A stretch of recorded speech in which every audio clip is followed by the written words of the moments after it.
All right, so I'm going to read this statement that was recently released by President Trump. I think it has to do in regards to Iran's response to the proposal for the end of this war.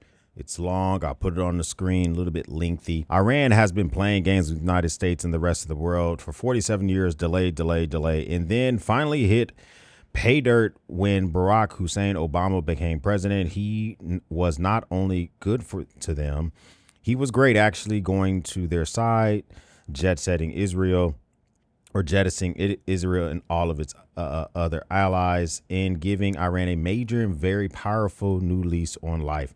Hundreds of billions of dollars and $1.7 billion in green cash flown into Tehran was handed to them on a silver platter. Every bank in D.C., Virginia, Maryland was emptied out. It was so much money that when it arrived, the Iranian thugs had no idea what to do with it. They had never seen money like this and never will again. It was taken off of plane in suitcases and satchels, and Iranians couldn't believe their luck. They finally found the greatest sucker of all time in the form of a weak and stupid American president. He was a disaster as our leader, but not as bad as Sleepy Joe. For 47 years, Iranians have been tapping us along, keeping us waiting, killing our people with their roadside bombs, destroying protests, and recently wiping out 42,000 innocent unarmed protesters and laughing at our now great American country. They will not be laughing no longer. President Donald Trump. Here's the thing, guys. There is some truth, and then there's some statements within that which are purposely leaving out some of the facts. So did President Obama release cash to the Iranians? Yes, it was frozen cash that ultimately belonged to the Iranians, but we had it frozen for years for whatever, sanctions, whatever. So they made it through trade or oil or whatever the hell they did, and it was frozen in Qatar, different banks around the world, and was released. I don't know exactly why he released it, but he released it. I think it had to do in conjunction with them making some concessions on their nuclear program. He didn't mention it in his statement, but also President Biden released about $6 billion in some of Iranian money to Iran in exchange for prisoners. And that money was released from Qatar and stuff like that. So it was frozen money. But it seems like his statement is alluding to, because of the 47 years in these past two presidents, other than me, and them releasing this fund, something has to happen. Now, I was just kind of unsure, like, God damn, this about to cost us so much money, bro. This about to cost us all the bread. So then I see a statement that says the Prime Minister Netanyahu of Israel left the conference and he heads to the Dead Sea, telling participants he had to return to Jerusalem for an urgent call with President Trump. Apparently that call just ended. Hey, Editor X here. Okay, so apparently the conversation with Benjamin Netanyahu just ended, and says it was a cordial conversation, but also we got more information from the president, very fast moving. So I wanted to get this out to you. He says, I have just read the response from Iran's so-called representative. I don't like it. Totally unacceptable. Thank you for your attention to this matter. So very short, very sweet. Here's the thing. I feel like we are checkmated. Maybe not literally, but if all we do is just start doing a whole bunch of bombing again, hopefully we don't escalate the ground troops. I'm not really sure. I feel like Iran has been playing footsie with this same proposal for a few weeks now. More to come, but I just wanted to let you guys know that the conversation ended. And according to Barack Ravid, he's saying that he doesn't like the proposal. The conversation with Benjamin Netanyahu was nice. More to come on all that. And we're starting to see some of the details of Iran's proposal back to the United States. We're seeing that Iran has rejected dismantling its nuclear program and for any future talks with the United States. They're also saying that they're willing to suspend enrichment of uranium for a shorter period of time than the 20 years that the United States want. Then also, they said that they would dilute some of their enriched uranium, and then the rest of the uranium was shipped to a third country, not the United States.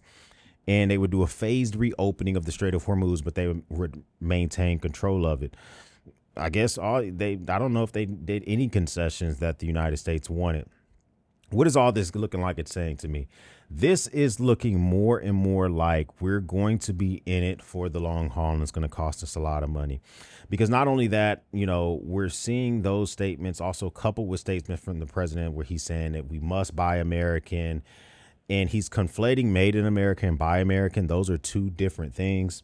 But, because if we stress made in America for buying stuff that has to do with our defense industrial complex, that will cost us more money.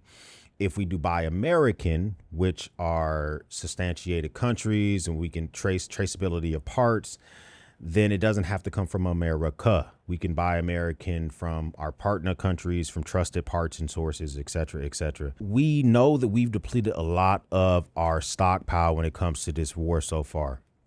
We know that now the president is pushing for buy American. We know that it seems like that the proposal that was sent by the Iranians has angered the administration.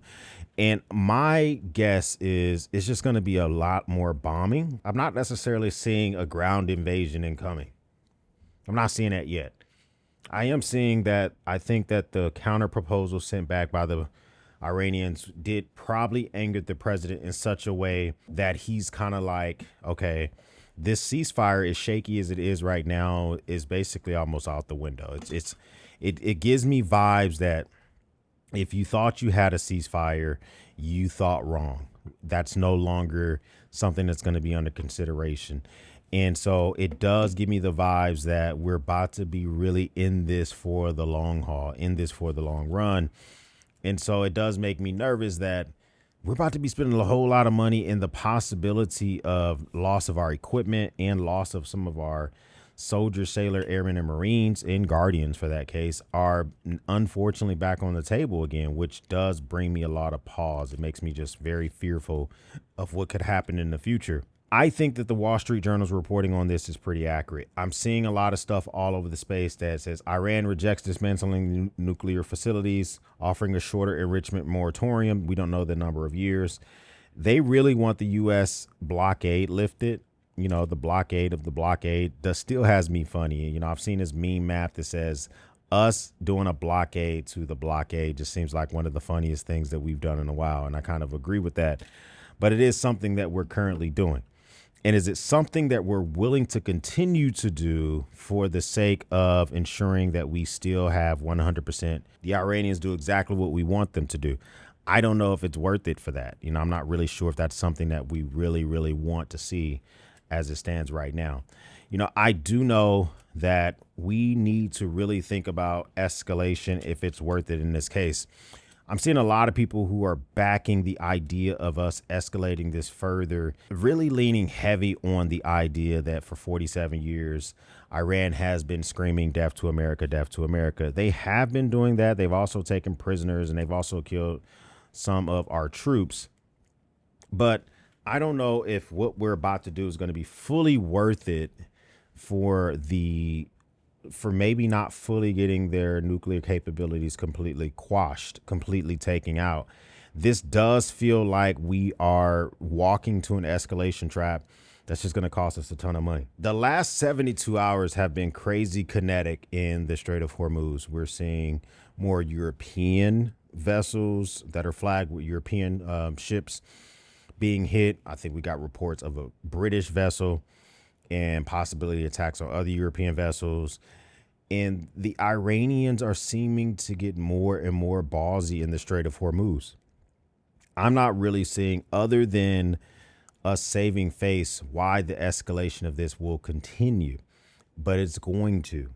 And I think we are in it for the long run. I posted a video the other day, a short of me filling my vehicle from almost empty, which I never do. I like to fill up around between a quarter and a half a tank. But I took my vehicle down to almost empty to see how much it would cost. At the time I filled up, it was $4.19 a gallon. It almost cost me I think it was $96 or something like that, just to get 23 gallons of gas. Crazy expensive, because just in January, that same 23 gallons of gas maybe would have cost me pushing a little bit over $60, maybe a little bit less than that, depending on where I found it at. Now I'm paying nearly triple that amount, nearly, at least a third higher of that amount. And I'm not particularly understanding why we're doing it. I did see the president recently when they had a bunch of elementary kids and middle school kids at the White House, and he was telling them, that Iran was 2 weeks away from killing you, 2 weeks away from having a nuclear weapon. Does ripping the former President Obama and President Biden justify this war more? That's going to be up to y'all to decide. I can't just present the facts to you, which factually, yes, both presidents and Biden and Obama released seized funds back to the Iranians. Is there a possibility by the end of this deal that we end up releasing seized funds back to the Iranians again, and it's spun by some in the political space as a W? Yeah, I think that's highly likely. I just want us to pull up out of this thing. Let's think worst case scenario. We release the blockade right now. Unfortunately or fortunately, Iran starts to implement tolls, or they start attacking more ships. I think that eventually will start to sort itself out if we do just completely leave the region. Israel doesn't make any threats of attacking. Some type of toll system comes into place. Worst case scenario, they continue their enrichment. They continue moving on. And maybe one day they get the ability to have a warhead that can deliver this nuclear capabilities. Is those things something we want? No. It's nothing that we want. Should we be the only ones doing the fight? No, we shouldn't be the only ones doing the fight. Should we get American people behind it before we do that fight? Yes. Because if I'm going to be expected to pay more for everyday type of stuff, today's Mother's Day, and we had to really dial back the type of stuff we would normally do for Mother's Day, because Mother's Day brunch, out of this world expensive, fuel prices, out of this world expensive, just being able to do normal type of stuff we do. I want to know our objectives clearly, and if the objectives spiral out of control like they did with the closing of the Strait of Hormuz, then I will be more on board to fully back making stuff happen, because I know we have an end goal in state. This is going to cost us more, especially if they start to remove some of the waivers for the Buy American Act. Just a snippet from what the president said in regards to that. All federal agencies must buy American. No excuses. For decades, Washington politicians sent your taxpayer dollars overseas and let foreign countries rip us off, while our workers, factories, supply chains were left behind. That betrayal is over. My administration has strengthened the Made in America laws, ending waiver loopholes and stopping the federal government from buying foreign products when great American products are available. Into the DC bureaucrats, no more handing out waivers like candy, no more rubber stamping expectations for foreign products while American workers get shafted. We are putting American workers, American factories, and American supply chains first. Bigger, better, and stronger than before. I've already signed Executive Order 14392 to crack down on fake Made in America claims. We are enforcing it hard. No more games, no more fake labels, no more ripping it off of American taxpayers. America first means buy American. Now, here's the thing about that. One thing, the reason that we came up with the way that the construct of America first is for a couple of things. Number one, we were very concerned about counterfeit parts. Anything in our defense industrial base that had components of like electrical parts, we want things that are not counterfeit. We don't want to be putting a circuit board inside of a wing that's going to get skinned, and then the wing is going to get put on an aircraft, and one little piece of that circuit board has a counterfeit part, doesn't work right, puts the weapons, the WSO or the actual pilot of an aircraft in jeopardy. We don't want stuff like that. We also want traceability of parts. So if we're going to be buying stuff from overseas, we want to be able to trace where it started and all the way to where it ends up. Finally, we have been strongly pushing a lot of our workers in America to be a service first type of industry. We still have a lot of manufacturing jobs, but when it comes to the supporting defense industrial base, a lot of consultants, a lot of service type of jobs, a lot of assembly type of jobs from stuff that's made elsewhere, to begin to and get the silicone in place, the electrical components in place, the tooling in place, the capital equipment purchases that would have to be made to adhere to this is going to cost so much money, when we really just need to follow the Buy American standard. The Made in America standard is the one that will cost us even more. It sounds very simple. The message that he's sending, it sounds very, very simple in a vacuum. Buy American. There's people here that can make it. We got great shit. Buy it, buy it, buy it. But when you really peel back the onion, this will cost us a ton of money to avoid buying a product that's not made here right now. Doesn't exist. It's only made in Spain, or it's only made in Canada, or it's only made in a trusted country. But to make it here, we would have to do a lot of retooling just so that we can follow this executive order. Also, the essence of the executive order is talking to government workers, but the companies that make this stuff don't have to necessarily all of a sudden begin to build these things in America. For instance, if you are Lockheed Martin, if you're L3, if you're Boeing, you build different components of an aircraft, and you don't build certain components here in the States. You source them from the UK, for instance, right? A trusted country, a trusted source. Maybe you source an engine, right? Your Rolls-Royce company, and you source an engine from the UK. So you see this executive order come down. You intend to continue to make your engine parts in the UK that can be outfitted to military trucks here in the United States. When you start to hear government contracting officers tell you, well, I got to buy American only,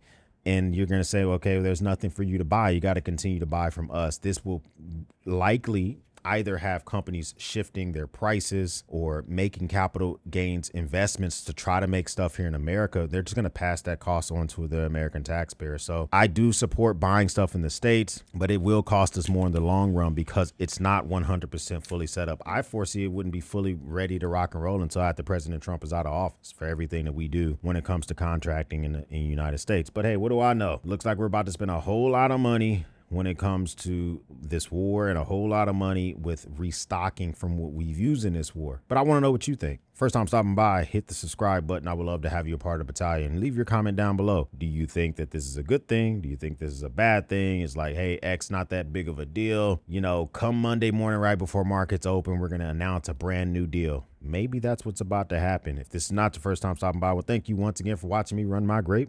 For everyone else, we'll speak soon.